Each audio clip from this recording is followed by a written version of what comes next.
দেখো, ভারতীয় টিম কিন্তু ইংল্যান্ডের বিরুদ্ধে এই 3 নম্বর টেস্টে জেতার জন্য সেই প্রথম থেকেই, মানে বলতে গেলে প্রথম বল থেকে কিন্তু মরিয়ার চেষ্টা চালাচ্ছে এবং ইংল্যান্ডকে চাপে রাখার চেষ্টা করছে।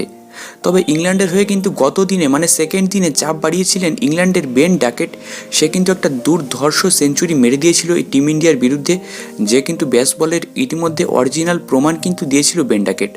যাই হোক, তবে আজকের দিনে কিন্তু সে খুব একটা বেশি রান সংগ্রহ করতে পারেনি, তবুও 151 বলে 153 রান করে কিন্তু আউট হয়ে গেছেন বেন ডাকেট। অন্যদিকে জো রুট মাত্র করেছিলেন 18 রান। আর ইংল্যান্ডের হয়ে তাছাড়া হচ্ছে ক্যাপ্টেন স্টোকস 41, এই তিনজন ছাড়া কিন্তু সেভাবে কেউ রান করতে পারেননি। সঙ্গে এদিকে মোহাম্মদ সিরাজ তো 84 রানে 4টে উইকেট নিয়েছিল।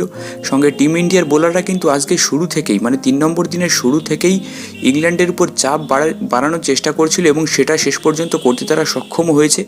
আর তবে ব্যাট হাতে এদিকে ধ্বংসাত্মক শুরু করেন আবারও রোহিত শর্মা এবং ইয়াশাস্পি জয়সওয়াল। রোহিত শর্মা ভাই টেস্টকে আস্তে আস্তে মানে টি20 বানিয়ে দেওয়ার চেষ্টা করছে। আর ইয়াশাস্পি জয়সওয়াল তোমরা তো জানোই তার নিজের রেড হট ফর্মে রয়েছে। ইতিমধ্যেই কিন্তু আবারও একটা সেঞ্চুরি মেরে দিয়েছে ইয়াশাস্পি জয়সওয়াল। তবে আনফর্চুনেটলি সে কিন্তু রিটায়ার্ড হার্ট মানে চোট পেয়ে মাঠের বাইরে তাকে চলে যেতে হয়। তবে এদিকে কিন্তু থেমে থাকেননি শুভমান গিল, তিনিও কিন্তু 120 বলে 65 রানে নট আউট আছেন।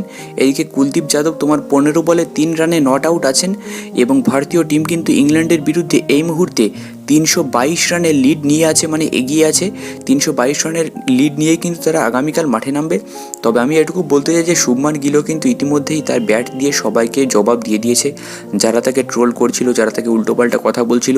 তো আমার তো শুভমান গিলের উপর ভাই প্রথম থেকেই আস্থা আছে, প্রথম থেকেই বিশ্বাস।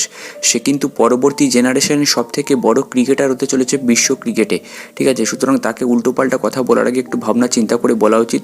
সুতরাং ইতিমধ্যে শুভমান গিল আবারও সবাইকে জবাব দিচ্ছে তার ব্যাটে। আশা করি কাল সেঞ্চুরিও চলে আসবে। এবার তোমরা ভিডিওর নিচে কমেন্টে জানিও যে কালকে শুভমান গিল সেঞ্চুরি করতে পারবে নাকি পারবে না।